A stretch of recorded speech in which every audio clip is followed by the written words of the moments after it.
Hi guys, andito tayo sa ano. Tatry natin tong long pole kung matagal nang hindi na nagagamit.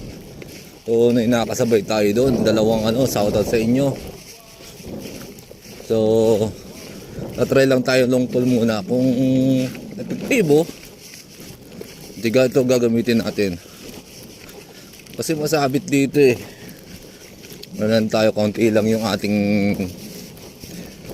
tawag doon, resources sa mga gamit. Tuubos sa mga gamit natin kasi bihira na tayo mag-fishing. Hindi tayo bumibili ng mga gamit. So, saan ito nagre-record? Nagre-record niya. Try ko lang mag long pole. Testing lang tayo, maliit na long pole lang to.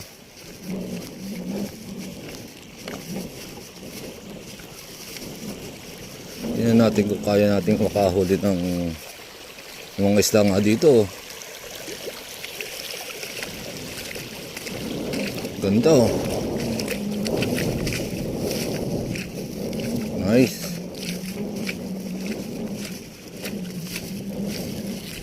Ito lang gamit natin, long pole. Mukhang sarabit pa nga. Labit pa nga. Hindi naman. Tatry lang tayo. Pagka hindi, babalik tayo, gagamitin natin yung casting natin. Ito tayo nagre-ready ng ready na tayo ng ating long pole. Ito guys yung ating long pole, nagsarabid na.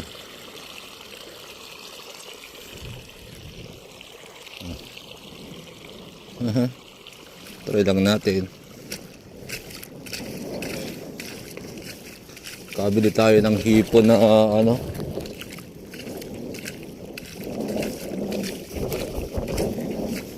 ito lang tayo. Ewan ko saan sila dadali.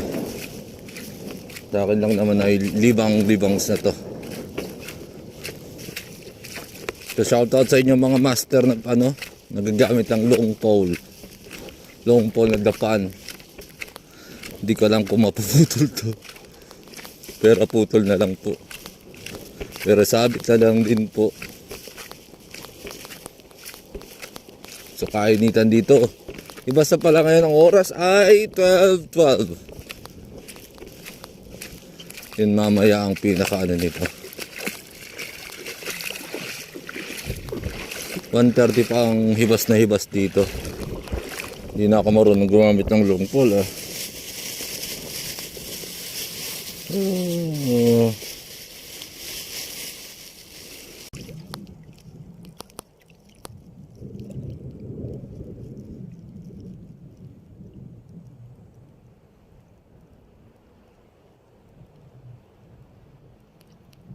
Huli. Mumul. Guys, marunong pa pala tayo mahuhuli.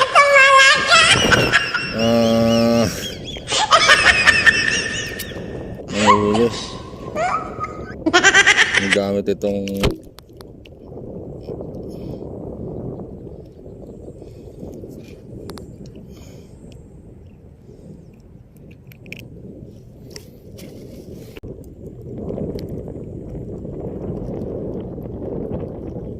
sabit agad si Saro.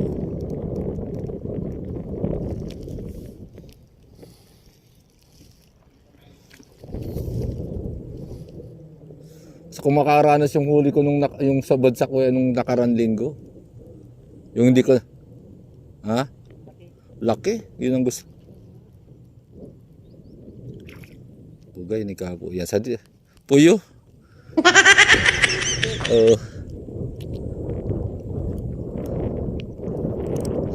May hilig doon ka. Ang baho niya na eh.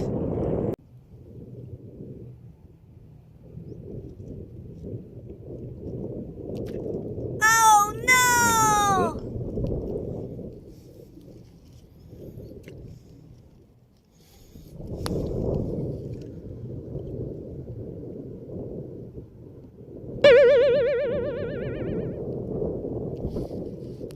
Sagat yung ano, maliliit yun.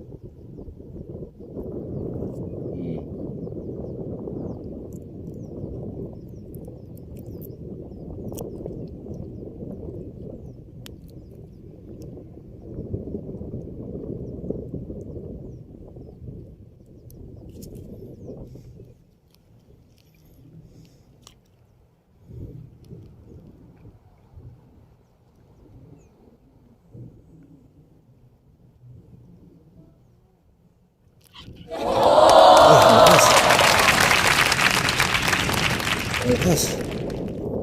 Yun. Yun, nice. Guys, oh. Tagpian.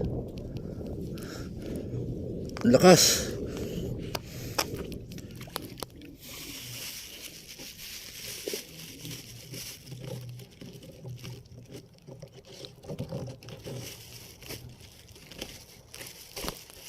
Hope everyone like it.